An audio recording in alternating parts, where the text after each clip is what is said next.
안녕하세요. 스라 정보사연입니다. 상쾌한 아침 맞이하셨나요? 바쁜 하루를 시작하기 전 잠시 마음을 가다듬는 이 시간이 우리 시청자분들께는 가타 낀 고속도로처럼 막힘없이 시원하고 든든한 위로가 되기를 바랍니다. 여러분, 혹시 평생을 바쳐 쌓아온 당신의 전문 지식을 누군가 먼지나 마시는 노인의 헛소리라 비웃으며 짓밟는다면 어떤 기분이 드실 것 같나요?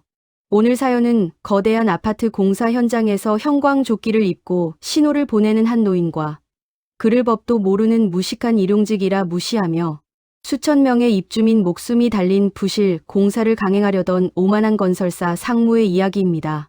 상무는 할아버지를 그저 흙먼지 뒤집어 쓴 힘없는 노인으로 여겼죠. 특히 고급 세단을 타고 현장을 감독하던 이 상무는 할아버지를 볼 때마다 동네 미관 해치는 영감탱이라며 모욕을 주곤 했습니다. 그런데 어느 날 이 상무가 할아버지가 30년간 습관처럼 적어온 현장 점검 수첩을 쓰레기라며 흙바닥에 짓밟아버리는 사건이 발생합니다. 그는 왜 그토록 노인의 기록을 가벼이 여겼을까요? 그리고 불과 1시간 뒤, 이 오만한 상무가 본인이 직접 작성해서 정부 기관에 제출한 준공 서류 때문에 사색이 되어 노인의 구두를 닦으며 빌기 시작한 진짜 이유는 무엇이었을까요? 부실 위에 세운 탐욕의 성의, 자신이 무시한 노인의 펜 끝에 무너지는 과정, 그 소름 돋는 지능적 복수극, 지금 바로 시작합니다. 저문은 해를 바라보며 흙먼지 날리는 공사장 한 구석에 서면 참으로 많은 상념이 스쳐 지나가곤 합니다. 안녕하세요. 저는 경기도의 한 신도시 아파트 공사 현장에서 2년째 신호수로 일하고 있는 한 씨라고 합니다. 이곳을 지나는 사람들의 눈에 저는 그저 형광조끼를 입고 이리저리 경광봉이나 흔드는 흔하디흔한 늙은 인부로 보이겠지요. 젊은이들이 바쁘게 스쳐가는 이 길 위에서 어쩌면 저는 한 시대를 다 살고 뒤로 물러난 쓸쓸한 뒷방 늙은이처럼 보일지도 모릅니다. 하지만 사람의 삶이란 겉으로 보이는 것이 전부가 아님을 우리 나이쯤 되면 자연스레 알게 되지 않습니까?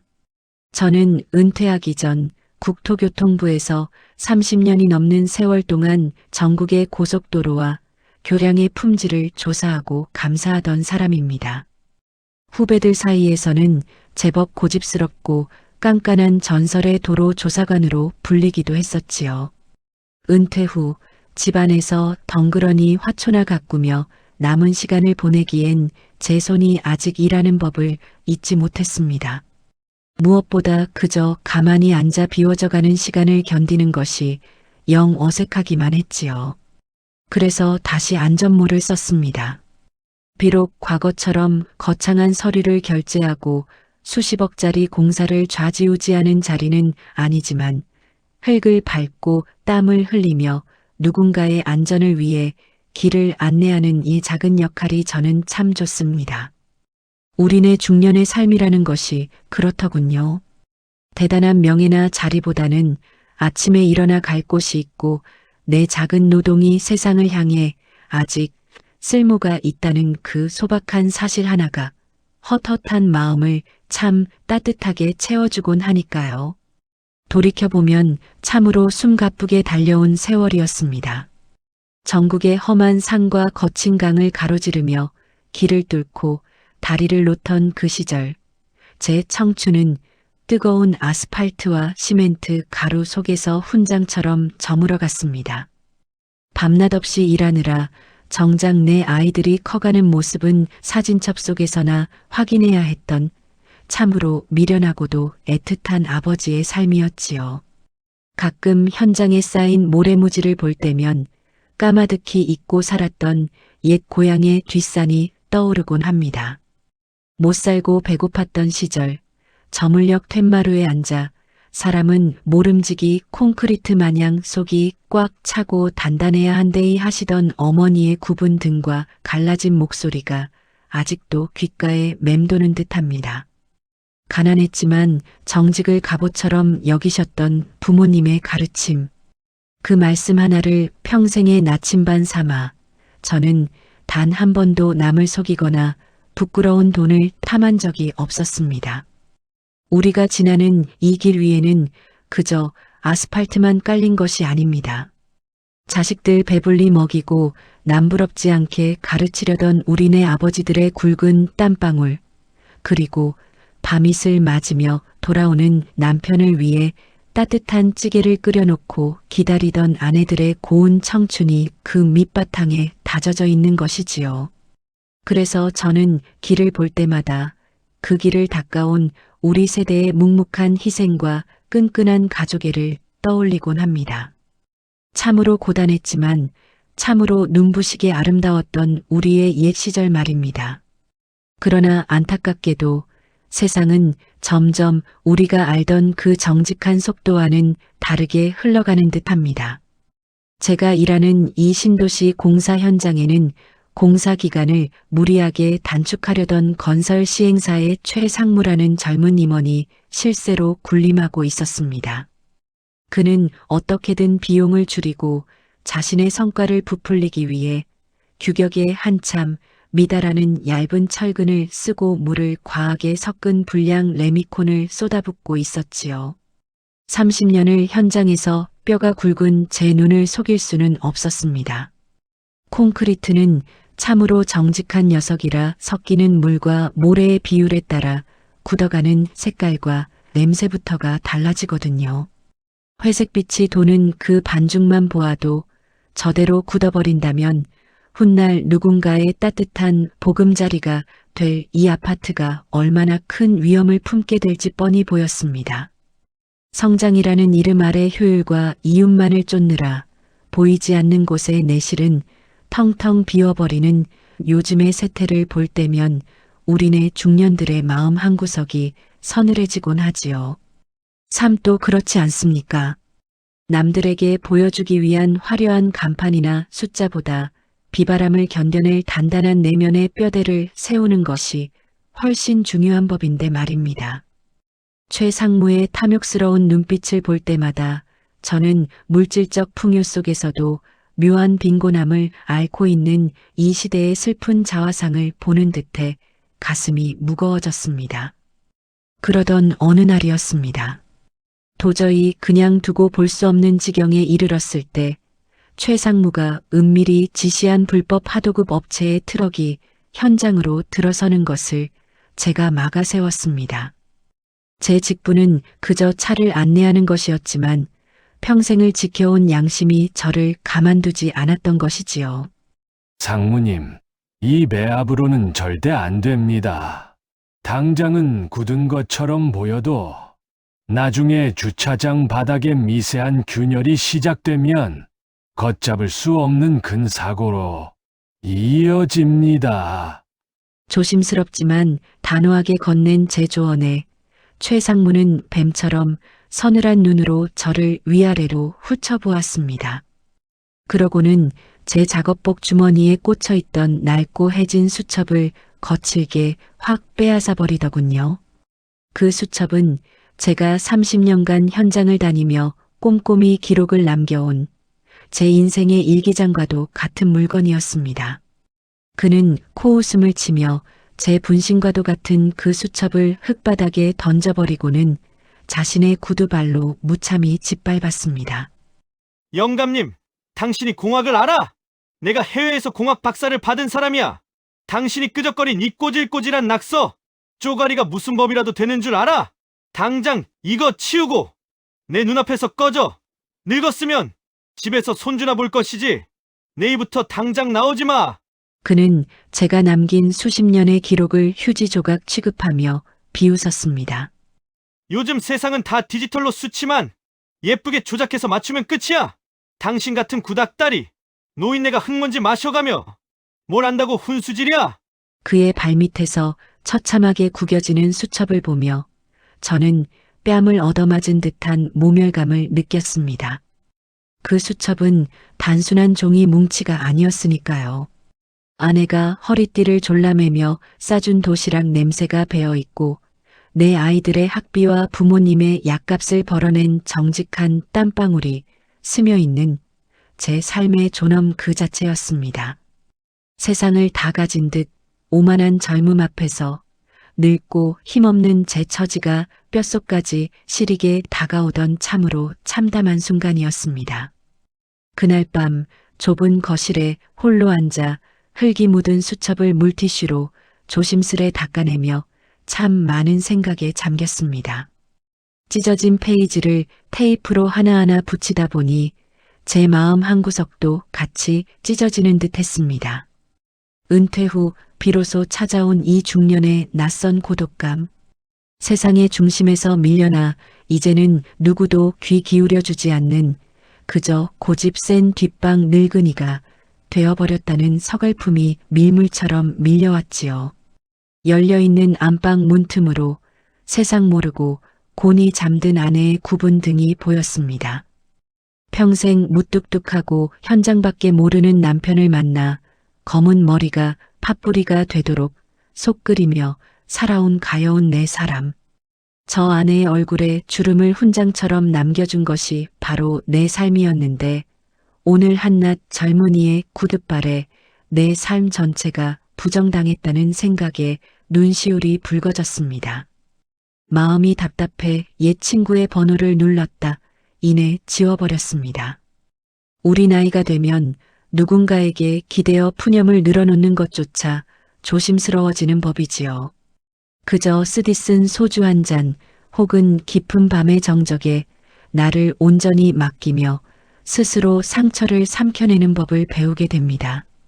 하지만 수첩의 마지막 장을 덮으며 저는 서글픔 대신 단단한 결의를 품게 되었습니다. 나이는 들고 육신은 쇠약해졌을지언정 평생을 정직하게 살아온 내 안의 지혜와 해안마저 늙은 것은 아니라는 사실을 깨달았기 때문입니다. 주먹을 쥐고 화를 내는 것은 하수나 하는 짓이지요. 진정한 어른이라면 세월이 겹겹이 쌓아준 삶의 경륜으로 조용하지만 묵직하게 잘못된 것을 바로잡아야 한다고 저는 밤하늘의 달을 보며 다짐했습니다. 다음 날 아침 저는 다시 공사 현장으로 출근했습니다. 짐을 싸서 떠날 것이라 생각했던 최 상무는 저를 보고는 어이없다는 듯 조소를 흘렸지요. 그가 제가 겁을 먹고 꼬리를 내린 비굴한 노인이라 생각했으리라는 것을 저는 잘 알고 있었습니다. 저는 천천히 하지만 흔들림 없는 걸음으로 상무의 책상 앞으로 다가갔습니다. 그리고는 허리를 살짝 굽히며 가장 부드럽고 순박한 목소리로 말했습니다. 상무님, 어제는 제가 무식해서 주제넘게 고집을 피웠나 봅니다. 밤새 생각해보니 세상 돌아가는 이치도 모르는 늙은이의 알량한 자존심이었지 뭡니까. 그의 입가에 거만한 미소가 번지더군요.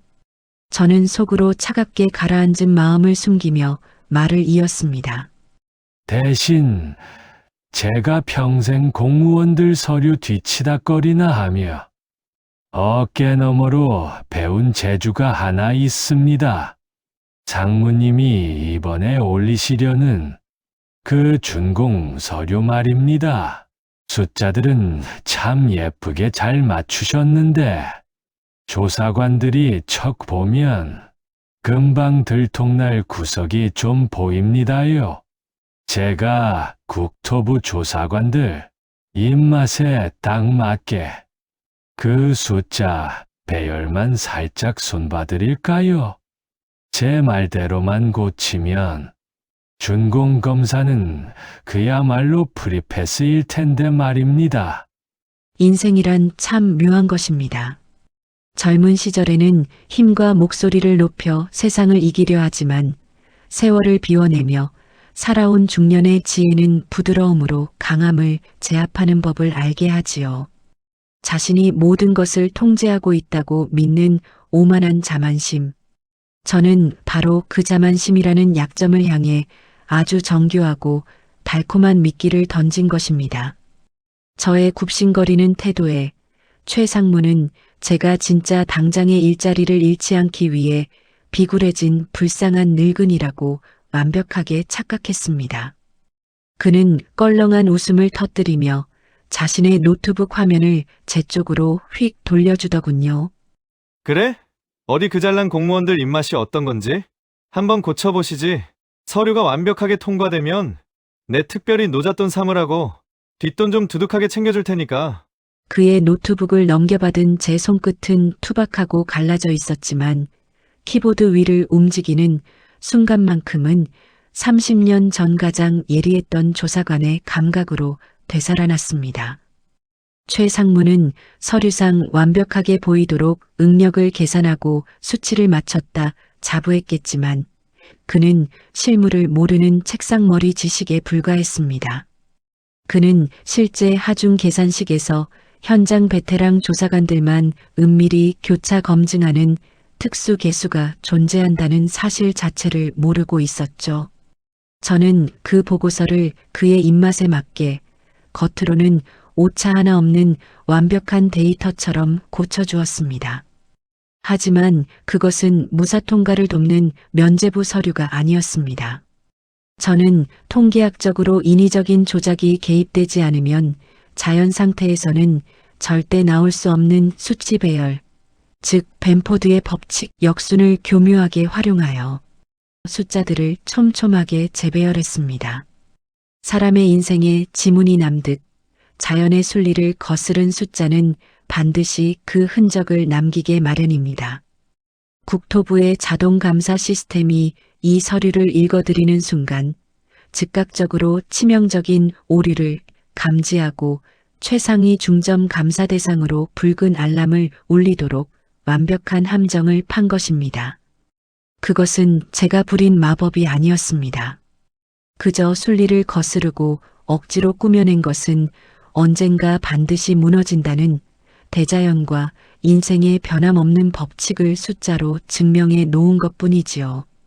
30년 세월의 기술로 그가 스스로 이 서류는 내가 완벽하게 조작하고 사기를 친 결과물입니다라고 만천하에 인증하는 꼴이 되도록 보이지 않는 숫자의 올가미를 단단히 엮어낸 것입니다. 며칠 뒤 제가 손봐준 서류를 훑어본 최 상무는 이토록 수치가 깔끔하게 맞아떨어질 수 있냐며 기쁨을 감추지 못했습니다. 자만심에 눈이 멀어 그 완벽함 뒤에 숨겨진 서늘한 진실은 보지 못한 채 말입니다.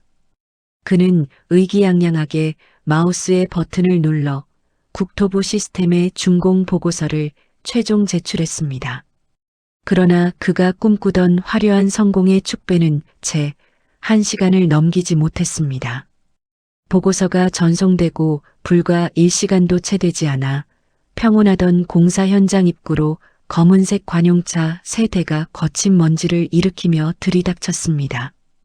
차에서 내린 사람들은 다름 아닌 국토교통부 소속의 특별조사관들이었지요. 그들은 들이닥치자마자 현장 출입을 전면 통제하고 최 상무의 사무실을 급습해 모든 컴퓨터와 장부를 압수하기 시작했습니다. 현장은 순식간에 아수라장이 되었습니다. 당황한 최 상무가 얼굴이 하얗게 질린 채 조사관들에게 달려가 항의했지만 돌아온 것은 차가운 체포영장이었지요. 본인이 의기양양하게 제출했던 그 완벽한 서류가 사실은 자신의 모든 비리와 자재 빼돌리기를 수학적으로 한치의 오차 없이 증명하는 자폭문서였음을 그제야 깨달은 것입니다. 모래 위에 지은 집이 무너지는 것은 한순간입니다.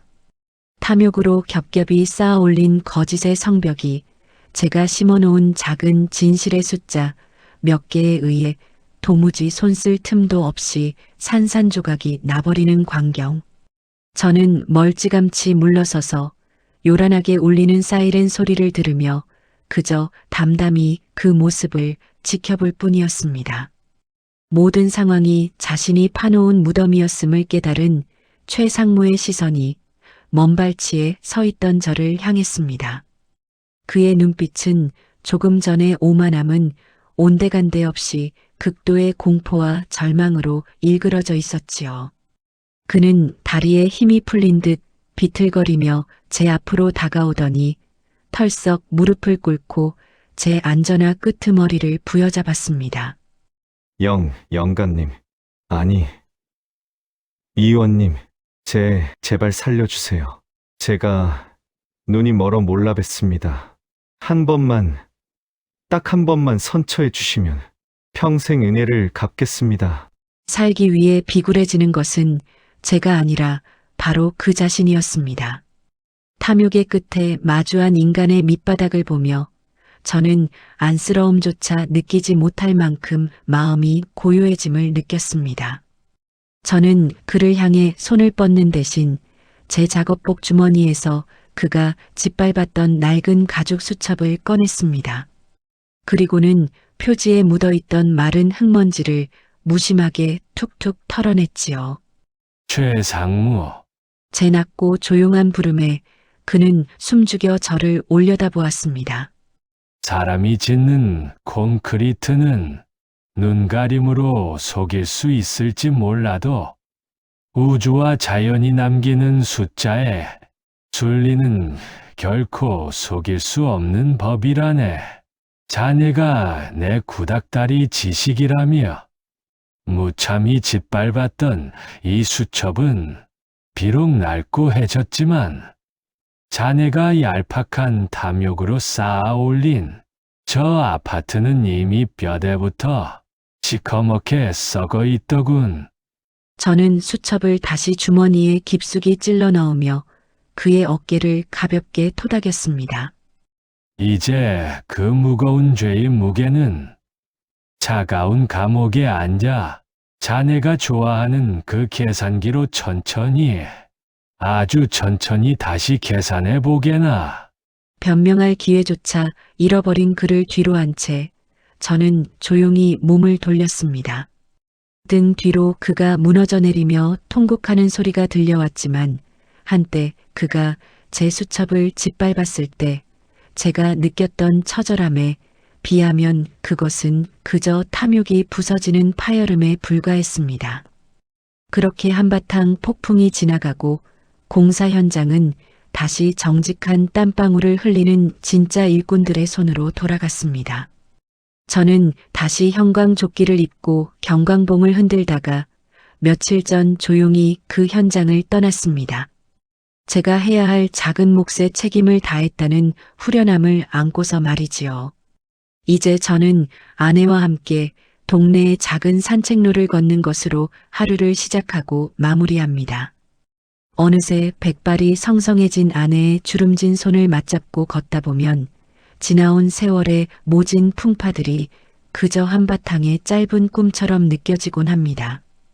우리의 인생이라는 것이 참으로 콘크리트를 닮았습니다. 젊은 시절에는 뜨거운 열정과 물 모래가 한데 뒤엉켜 정신없이 치열하게 끓어오르지만 시간이라는 바람을 맞으며 굳어가는 동안에는 결국 내 안에 무엇을 품었는지가 그 삶의 단단함을 결정지어 줍니다.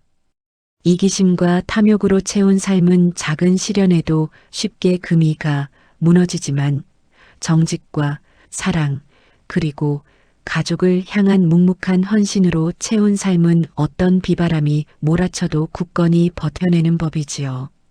사랑하는 청취자 여러분, 혹시 지금 늙어가는 육신과 외로운 마음 때문에 삶의 뒤안길에서 서성이고 계시는지요?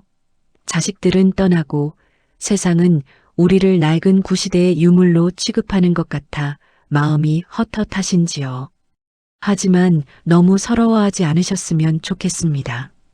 우리가 살아온 굽은 등과 굳은 살은 결코 낡아빠진 쓰레기가 아니라 이 세상을 굳건하게 떠받치고 있는 가장 아름다운 주춧돌이니까요.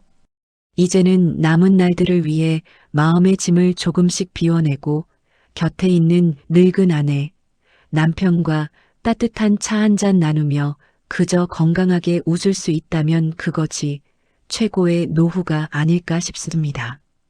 오늘 저녁 노을이 붉게 물들거든 여러분의 낡은 수첩이나 오래된 사진첩을 한번 꺼내 보시지요. 그곳에 적힌 수많은 눈물과 웃음의 기록들이 당신의 삶이 얼마나 훌륭하고 위대했는지를 말없이 증명해 줄 것입니다. 당신의 지난 삶은 참으로 눈부시게 단단하고 아름다웠습니다. 평안한 밤 되시기를 바랍니다.